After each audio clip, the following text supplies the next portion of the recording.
Welcome to the Doodles podcast. Today we're talking with Taylor, the new crew member on the Hi. boat. Welcome to the Doodles podcast. This is the show where we sit down with other sailors, cruisers, and even people not in the marine industry and talk about things. So let's get right into it. All right, so we are kind of recording this live, so welcome aboard. How are you? Thank you. I'm good. Very good. Yeah. So Taylor is a new crew member on the boat, and you've been on the boat about a month now, right? A little over? Yeah. How's that working out for you so far? It's been really good. It's very homey, very comfortable. Yeah, I'm happy. And so tell everybody your backstory. Where are you from? What's going on? Well, I'm from Canada, your neighbor to the Great White North, if you're from the States. I'm from Ontario, just outside of Toronto. For the last couple of years, I have been really into just kind of alternative living. So I bought a camper van about 2 years ago, and I lived in that. I drove across Canada and lived in the Rocky Mountains. And then me and my friend went backpacking Thailand for a month, which kind of inspired me to get back into sailing, which I did as a kid, probably from age 8 to 12. And then this past May, I ended up buying my own boat. And it's a 26-foot Tanzer. It's actually like a little racing boat. Right. So, yeah, I lived aboard that all summer. I waitressed at a spot in the marina, and then me and my friend both tried to make some YouTube videos along with that. They're not very good. No, I thought they were pretty great. bad. That's how I found you there. So I was kind of searching for crew members, whatever, and I think I found it on Instagram first. And then so then it linked to your YouTube stuff. So I watched it. I thought their videos were pretty good. I mean, And we were working full time and living on the boat full time, and then my laptop crashed. So that's why I only got 2 videos out. I had the third one ready to go, but then everything kind of turned to a disaster. right, your laptop died, right? Yeah. Okay, so you've done some lake sailing and all that, and now we've actually been out on the ocean a few times. How has it been an adjustment? I mean, you kind of, like, there's been a couple times when you kind of, like, didn't get seasick, but you had to go lay down for a little bit. Yeah, I find my seasickness is more like brain fog and like dizziness, kind of. I haven't thrown up at all or been really sick to my stomach yet. Mm-hmm. So for some Americans who don't really know the Great Lakes so well, they are huge. Yeah. They're not like you can just see the other side of them. So I was on Lake Huron. So no. Sorry, we're on a boat and it's a little rocky Rocking. here. Okay. Our light. Crap. You got it. There you go. All right, this is live. Things happen. Yeah, we're not editing this, so there you go. Hopefully it doesn't happen. It's pretty windy out here. We tucked in here last night. We got this little dock here in Florida, and it was blowing 30, 40 knots out there, I think. Mm-hmm. So anyway, now it's a little rocky. Every time the wind hits the side of the boat, it makes it lean over. We actually had it. We were so far off the dock this morning, I had to basically jump across, and then we had to pull the lines in so we get the dogs off. Yeah, But yeah, I'm looking forward to getting down to the Bahamas. So for sure. So it's, you've been out on the Great Lakes, stuff like that, but so what's different than you expected so far of this trip? I mean, a lot of the time on the Great Lakes, like the wind and the waves are kind of coinciding, like for the same direction. Whereas here, it's the wind can be a completely different way than the waves are coming, and that is kind of confusing to me, I guess. Well, yesterday when we were sailing, so the swell was coming from the east, and the wind was coming from the west, and so you had wind waves going into the swell, and it really wasn't a bad ride at all. No, it wasn't. But it was just a little, because the wind hadn't been blowing long enough to build up the swells in the other way. But it's really confused when they're like crossing like that. And it's just Yeah. So, but yeah, it's hasn't been rough, I wouldn't say, but there's been 1 or 2 days where it's been some overnight things have just been very rolly. Yeah. Which I don't care for. Right. But other than that, I love it. I love the ocean. I think it's been amazing so far. So, what do you think of the boat? What are your what are your expectations of the boat, and is it what you thought it would be? Well, you kind of gave me a little tour before I came on, like just a video tour. So, and that was when things were very not put together. Yeah. Very not put together. What are you So saying? You saying I don't. Your mom did a lot of really good work, just making it feel like a home, getting blankets and pillows and kind of decorating and giving us everything we need. When I came aboard, all that was on the boat was beer and wine. Well, yeah, that's the most important there thing. was no food, no nothing, and I need to eat breakfast. So that's what you need. That's the most important thing. The boat is. I really do love it. Yeah. It's more than I expected. I would say it's. And we got to start out at the Annapolis Boat Show when that was when I first came aboard. So kind of getting to be there and getting to see the different perspectives of seeing all the different boats and getting to go aboard some really new, beautiful, nice, expensive boats. Yeah. I still love this. This is my number one choice. Well, I think when we were at the boat show, I mean, I remember going through the Hylas and the Passports and the Genots, like the big ones, like I think we looked at the Passport 56, we looked at the Hylas 60 and the Genot 64. Mm-hmm. And I mean, don't get me wrong, they're pretty nice boats and they're very well laid out, and I would have taken any of them. I really loved. Yeah. I think the Genot 64 was your favorite. One of them. I don't know. They're all nice. Yeah. But either way, this boat still trumps everything. Well, in my that's because opinion. it has everything those boats have, and it's got character. Well, that and 10% of the price or less. Exactly. I mean, because I don't know how much. Like a brand new Genot 64 has got to be $1 million. I don't know. I really don't know. I haven't priced it, but and I know like the Passports and the Hylases, you get up that high, they are very expensive. Like the Hylas 48s are like $800,000. So you make it a 56 or 60 Hylas 60 is going to be well over $1 million. Yeah. So, but they're nice boats. I will notice, like from sailing this boat, it's been okay. When we were sailing the Hylas, when you were sailing, there was no squeaking downstairs. Nothing squeaked, right? There was no creaking. In this boat, when we're actually sailing, I can hear some creaking. Oh, yeah. It's just, well, it's like all the cabinetry, right, is all teak, but it's all 30 years old, and so. Yeah, so this boat is the same year as my camper van. 89 is a great year. Just saying, just putting that out there. Yep, she was not even born yet. Shut up. But hey, that's all right. Nothing wrong with that, man. So it is a great boat, but it's 30 years old. It squeaks, but it's so comfortable. And so the guy that had it before had it really set up well with Wi-Fi and creature comforts and stuff like that. Because I think he lived on it for.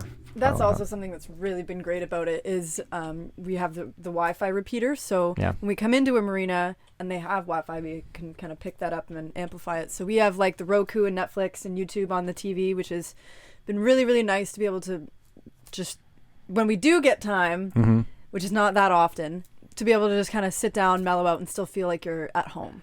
I haven't had any time. I mean, it's like if I'm not editing or doing that, I'm fixing something. I mean, like I think there's been a couple nights where like we go over to dinner and then come back and then just like watch TV for like an hour, and that's pretty much it. That's all we've done. Yeah.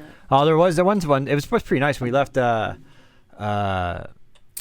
we left Charleston. Charleston, and because it's got such a good TV antenna, I was actually able to watch the LSU Alabama game, like the whole game, while we were sailing. Pretty happy about that. And she was upstairs, and I was just down here watching the LSU game, Alabama LSU. It was pretty good. Yeah, it was an entertaining game anyway. So I'm not. It's pretty nice to be able to be under sail, and you still get that luxury, right? Yeah.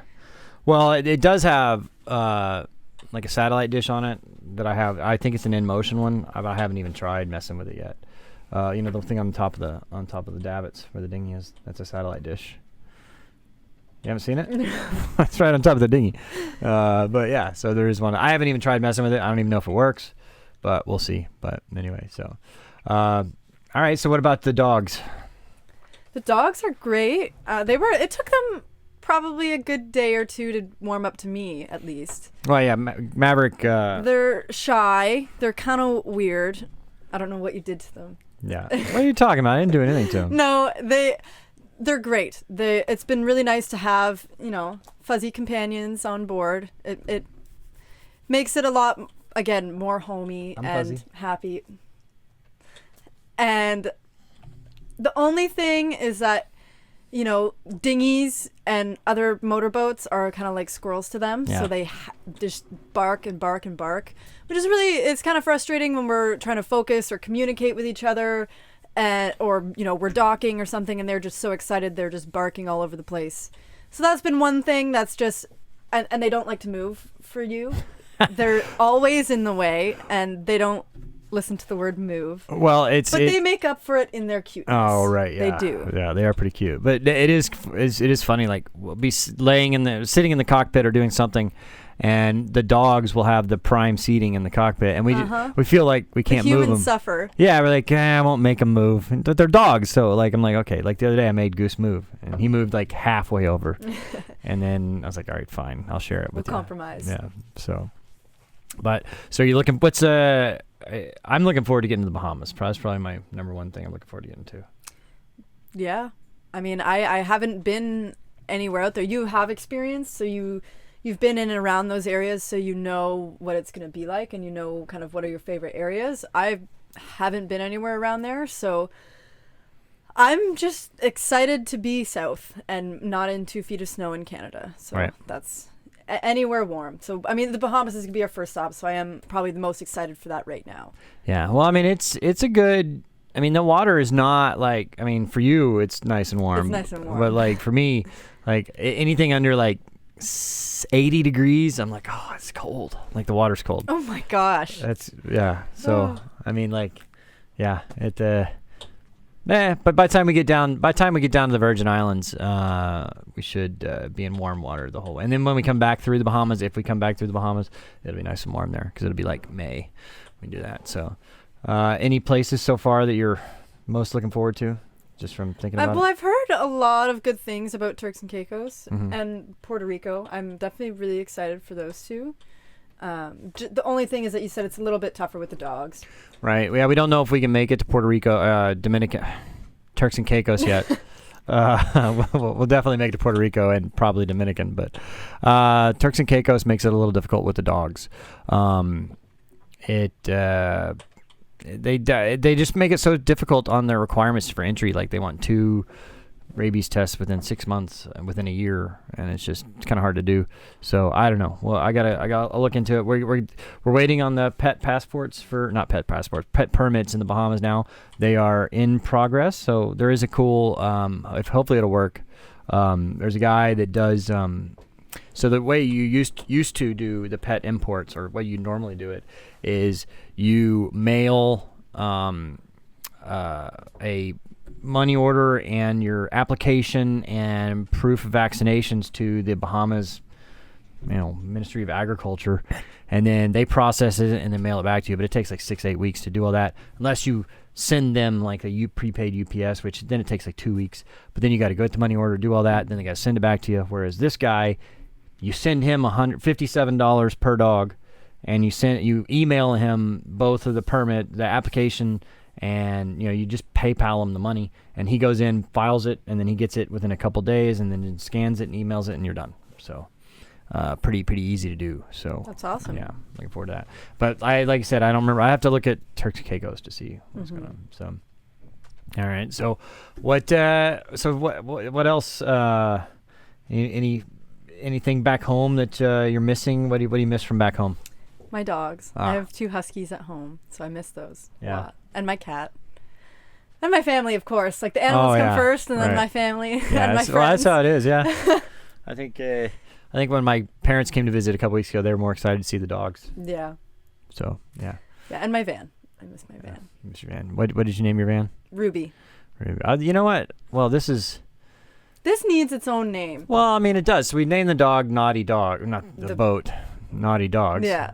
But, yeah, I don't know. We need to have our own name for it, like our own personal name.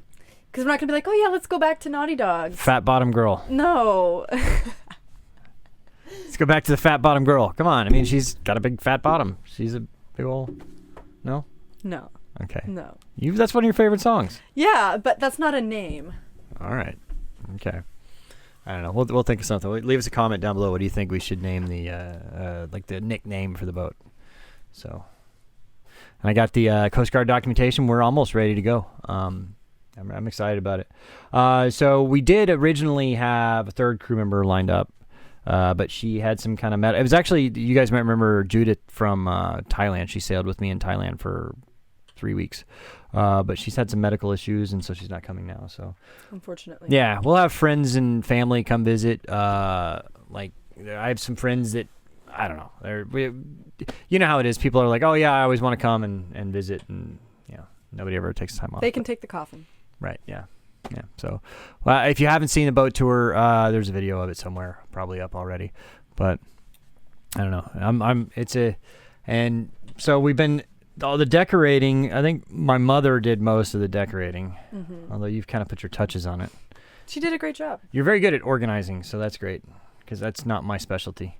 No. Oh, what? No. It's not? I've reorganized the front storage locker literally probably 10 times. Part of that, as to why it gets unorganized, is because the motion of the ocean. When we're, rocking and rolling, things go flying. Well, yeah. But the other part of it is...